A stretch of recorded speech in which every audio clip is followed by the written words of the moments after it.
Hello everyone, my name is Brian, this is Football Manager 22, and we're back in Salisbury. This is not a screen you're necessarily expecting from me. You go, Brian, where's the Club Vision screen? Brian, where's the Club Vision screen? Nah, we're looking at scouting today before we get to our match.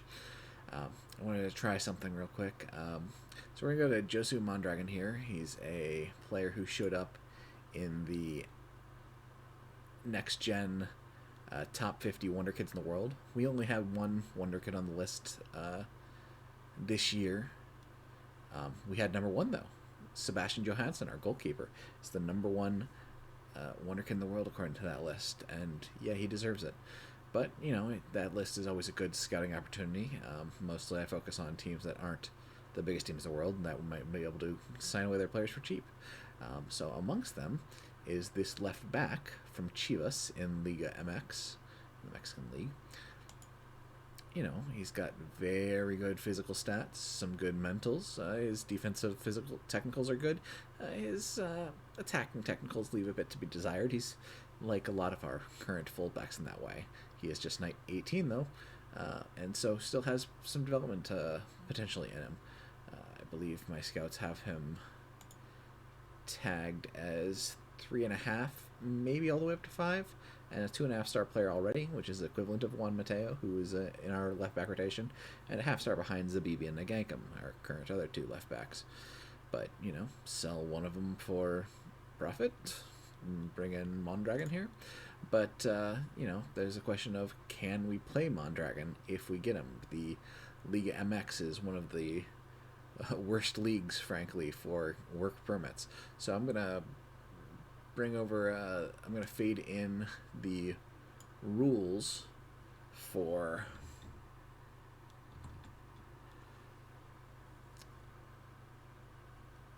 work permit qualification, and briefly we will try and go over how determining if this player would in fact be eligible for a work permit.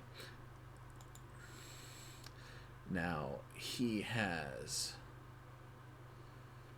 no Mexican national team caps, so that is very inconvenient for us. He is capped at the U23 level, so he gets no points here. Liga MX is a Band 3 competition. It looks like he has played in 16 games this year, maybe 18 games. Started 16 games, started 14. Comment him on a sub in 2 of them.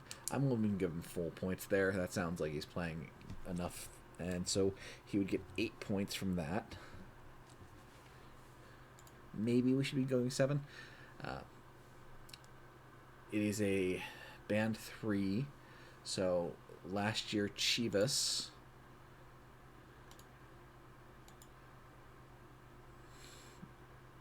did not perform particularly well, as far as I can again read the Mexican Liga MX rules.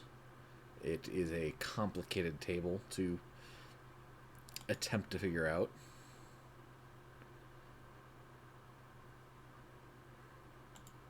6th, another 9th, yeah. So that's worth 0 points.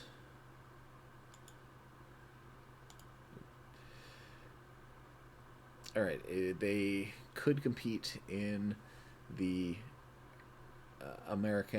North American Cup, the CONCACAF Cup. So I will go again to jump in and look at their senior squad schedule. It looks like they were eliminated in the CONCACAF Champions League second round by Olimpia, a Honduran team. So no points available there.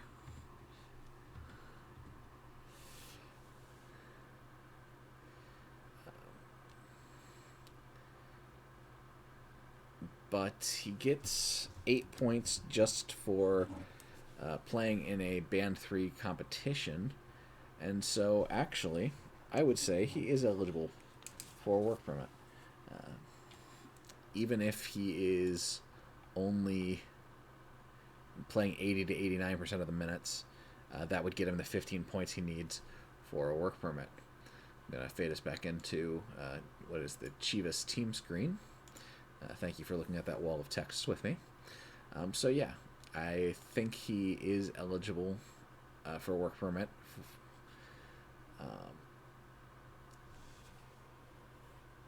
And as much as, I just want to sign him, I also want to steal him away and make sure he doesn't go to Arsenal or Man United. I need to take a look at my players, decide if Nagankam perhaps is aged out of having potential. 3 stars, listed as 4, but he's 23. Probably doesn't have much more room to grow. Zabibi.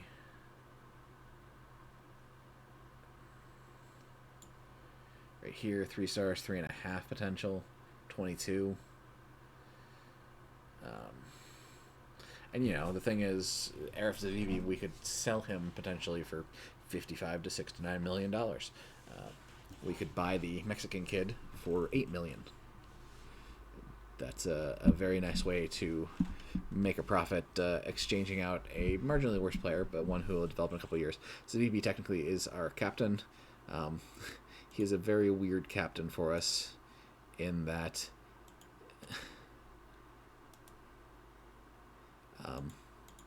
he doesn't currently fit in any of the social groups. He's not part of the core group. He's not part of social group A or even the secondary social group B. He is all by himself, which isn't probably the best thing for the captain. He doesn't relate to any of the other players. He's got good leadership and teamwork. 16-11, but yeah, doesn't actually get along with anyone. I mean, I suppose he's the only player from his part of the world on our team, which has to be slightly alienating.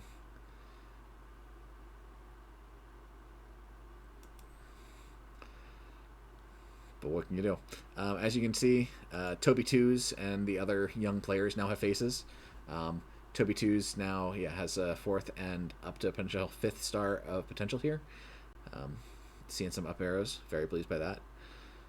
And I'm going to show you the #1 regen in the world according to Next Gen, Sebastian Johansson.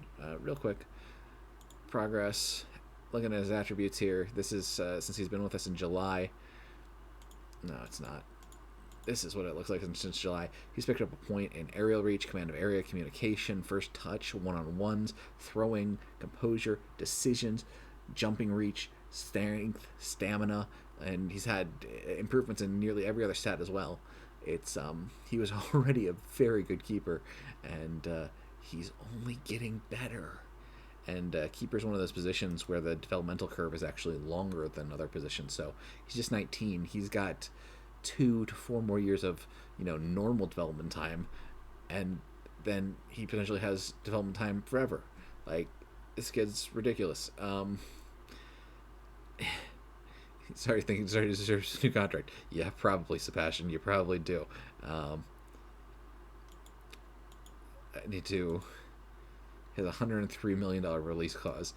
We need to sign him to a contract that does not have a release clause. Maybe we can get him for playing for another year on this contract before we have to give him another one. But I'll want that release clause gone. Anyways, how things have been going? Mixed bag. In that we proceeded to lose to Fulham in the FA Cup quarterfinals. So there will be no FA Cup glory for this team. However, we did play very well in the easy wins against Bristol City and Brentford, and we did actually grab a road win against Norwich instead of the draw I projected. Which brings us to the game against Man City. And Man City actually slipped up. They lost to West Ham. West Ham team that is usually better than 13th place, but have slipped a bit this year. And we didn't slip, so we have actually moved up to 1st in the Premier League. We have clinched Champions League play next year, so thumbs up for us for that, even though it won't be through winning the Europa League.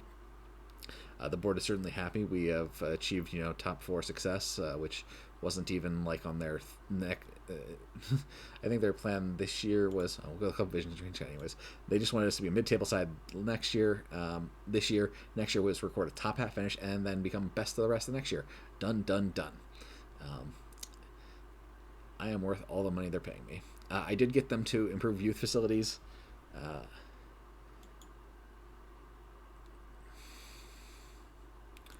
Youth facilities? Yeah. Okay. That's youth facilities, not youth level. Youth facilities is important. Youth level, I still want them to try and increase that to try and get a U18 team.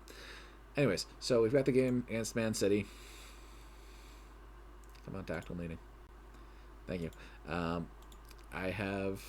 Yep, sure. Made the substitutions. We'll be playing Dudarev, Moss, Garcia up top. Owner Ozan Zabibi in the middle. Decisions. Don't want Zabibi in the middle, or don't want Zabibi.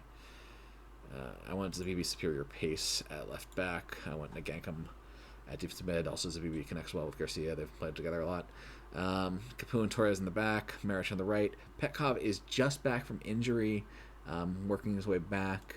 I will include him over Toby Lansdowne because, Lansdowne is just 16. I do not expect to sub him in.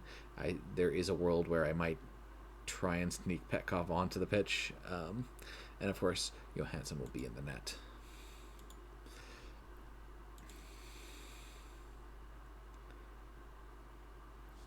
This is a road game. We're playing at the Etihad. I'm sure I'm pronouncing that wrong. Put on a real show, boys. Alright, take it to the tunnel. We like to win. We like to score. One defeat can't bring us down. Yeah, we're not playing McAvoy. He's not one of the top two center midfielders. That's a silly question. We're playing our best that we have. Next game. So looking forward to the schedule. City has both United and Liverpool, who are unsurprisingly in 4th and 5th, I believe, on the road. We have Liverpool on the road. They're in 5th. They do play 20th place Wolverhampton. That was offsides. Anyways. Okay, got the press on. Unsurprising. Capoon, Torres. Looks like Holland's wearing the captain's band for him. Kind of unsurprising at this point, given how long he's probably been with them in the save. Trying to figure out if their other striker is our old friend Teddy Garcia. Nope, Canteros. Kick out between the center backs up to Ozan. Ozan turns up to Dudarev. Dudarev has some open space, kind of operating as a winger here. Turns, plays it in. Dispossessed from Moss. Onar Terzi with his 13th goal of the year. We are scoring so many goals this year. Terzi has over 10 goals.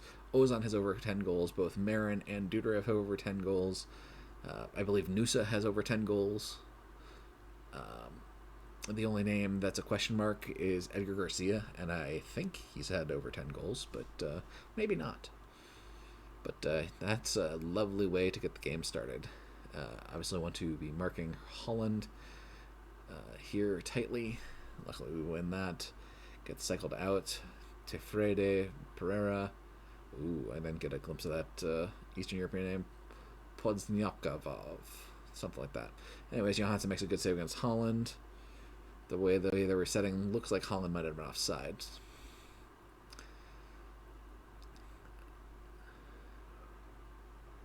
.50-50 on possession right now. Passes pretty even. They've committed 3 fouls to our 1, but Sabibi picked up a yellow card with his foul. They've had the corners.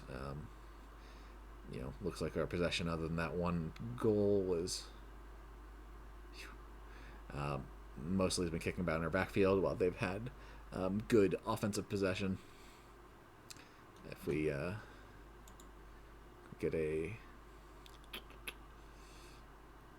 Doesn't look like I can get a visualizer. Yeah, there we are.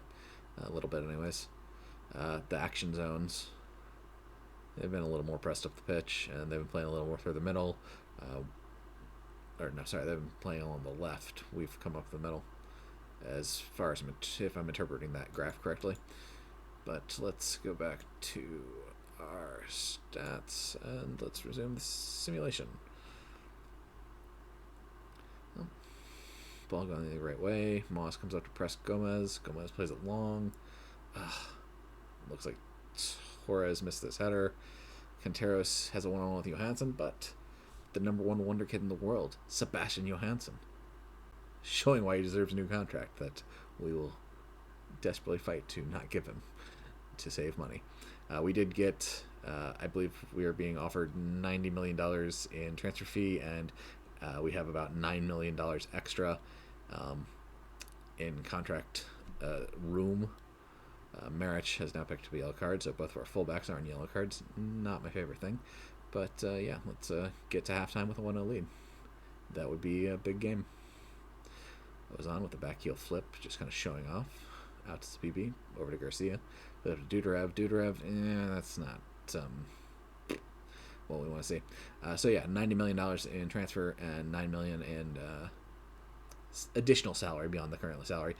We did sign a new Johansson with a good save against Quinteros. Unfortunately, enough time is left that they will get a corner here. Outbreaker from Pereira.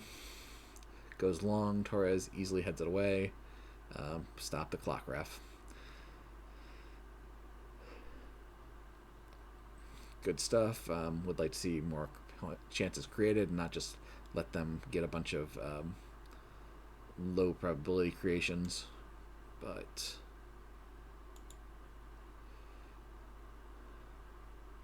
I'm going to go to tactics, go to opposition, and we will add some more, trying to show their attacking players and their midfield players onto their weak foots. Anyways, in terms of that $9 million, it was a little more. We just signed Marcelino Marin to a new contract. His release clause had been somewhere around $55 million. It looks like my scouts think he's topped out in terms of potential. He's quote-unquote just a 3-star player. He's a 3-star player who can score 20-plus goals in the Premier League, so that's just fine for me. Pereira making a good run. Marich does a good job cutting him off. They don't have anyone there to really throw a nesting at him with a good header. Ball goes up to Dudarev, back to Moss. So we used some of that money to get Marin a new contract and bump his release clause up to about $120 million. So, yeah. 55 million, I might have a tough time replacing a talent like Marcelino Marin. At least as is. You can always find a young talent. Not always, but usually you can find a young talent. Ooh, nice ball from Dudarev into Nagankum. Unfortunately, he's not a very good attacking player. Defensive midfielder roaming up. Doesn't manage to convert. Another corner. Going to be an in-breaker this time from Pedro Porro. Fun name. Capoon heads it away. So yeah, I wouldn't be happy to see Marin go, but at $120 million, we'll find somebody, or a couple somebodies. Again, Johansson, great reactions to knock away Holland's blast as he gets past the defense. Pedro Porro's corner, outbreaker on that side, and nothing comes of it. It looks like they've made all 3 of their subs. Little surprising. I imagine they probably had a full week off like I have. I suppose they haven't actually. They might be involved in cup competition or European competition while we've been knocked out. Let's go ahead and get Petkoff in. Marich is on a yellow card. He's also one of the more fatigued players on the pitch. We'll bring in Marcos Torres for Fabio Torres, a Torres for a Torres, and Ozan. We will bring in Chertani over McAvoy. And those will be our substitutes for the last 20 minutes of the game. Zabibi, I liked the ball. Played it just a little long for Dudarev, and Gomez handles it relatively easily. Gomez playing it long, looking to go to Holland, unsurprising. Big, strong player like him. He's going to serve as a target man a bit at this point, given his age.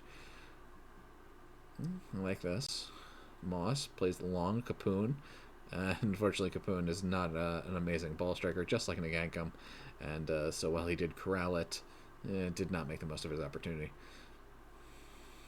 I do like number 7 there.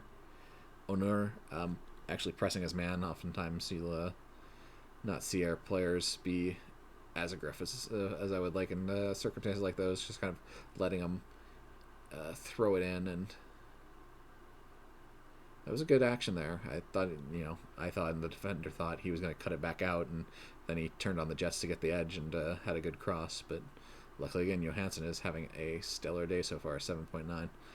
Dudarev plays it forward. Garcia racing for it. He's going to be the first man to the ball. Unfortunately, he's cut off. Does play it back to Onur Terzi. Does get a blast off, but right into the defender. Yes, please. Press Holland. Walter Vrede is, threat in the air, but not much we can do at this point. 89th minute. Should have already turned time on acing on a little bit. And we will move our mentality back to balanced, and we will tell our fullback to be on support and our wingback to be on defend. Just take them back a level here with 1 minute probably remaining in bonus time. Ball's just lumped forward. Johansson does a good job going out to get it, making sure there's no opportunity for their guy to beat our guy. Ball's played to Torres here. Bit dangerous. You just wanted to make sure enough time was wasted so Johansson could get back into the net, worst case. Good job working the ball up until Dudarev, who's not having the best of games, just gives away possession. Sabe, luckily for us, loses possession. Bit of a kickabout there. Torres, just hold on to it and play it long for Dudarev. Again, Dudarev has the size, kind of like Holland, to serve as a pseudo-target man. And there is the ball game. Salisbury 1, Manchester United 0. I'll take it. What a beautiful thing for your Salisbury Whites. Sebastian Johansson, unsurprisingly, performer of the game with an 8.4 rating.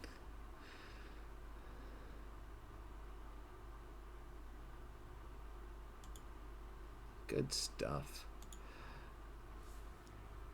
So, media reactions, nothing very interesting. Singing a song while the thingy spins. Yeah, it wasn't a very interesting interview. So, here we are. 4 games remaining on the year. 4 points clear. 1 point back on goal differential.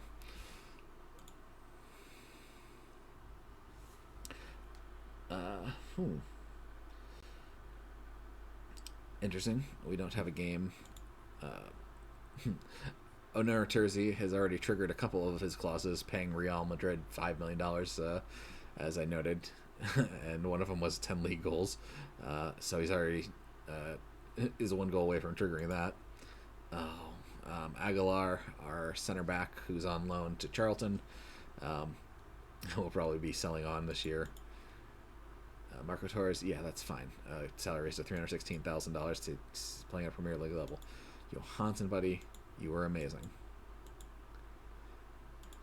And Chelsea also has Europa League play. So, road trip to Liverpool's up next. They're in 6th now. Will be a tough one. Home game with Newcastle, 11th place, but a home game, so likely winners. Road trip to Southampton. Our rivals, kind of, sort of. Please start calling them our rivals. Road trip, so it could be a tough one. And then home game was West Ham. Again, as a good team, they beat City just earlier, but it is a home game for us, and they will be presumably out of doing anything at that point. City, it looks like they were actually on a short week, which did definitely helped us. They were playing Champions League soccer. A draw against Munich, which allowed them to move into the semifinals. But we took advantage. So yeah, they've got a road trip to United, who's in fourth, home game with Norwich, who's in seventh, road trip to Liverpool in sixth, and then a home game against Wolverhampton. So 3 free points at the end of the year. So, unless things get real wild, I will keep my eyes open to how things are progressing, um, and I will be back probably with the last game of the year. There's a chance I, do the whole record the second to last game of the year if the differential stays like this and we can clinch the English Premier League in that game, just in case it happens. And if it doesn't, then we just kind of pretend it didn't happen and move on to the next game and record there. So I don't think I've mentioned it. The kind of end state for this save is winning. Well, we have to win not in the same year, even I'd say, but we have to win both the English Premier League and the Champions League. So once we win both of those, we have made it for Salisbury, and I will be happy with this save. Doesn't mean I won't come back into it and play it occasionally on my own, but I won't feel necessarily compelled to be reporting back to you about it every couple of days. Doesn't mean there won't be a next save either, but yeah. So thank you so much for joining me. I'd love to hear from you. Please hit the buttons on YouTube that tell the algorithm that other people should watch this sort of thing. And have a lovely day, and I'll see you soon.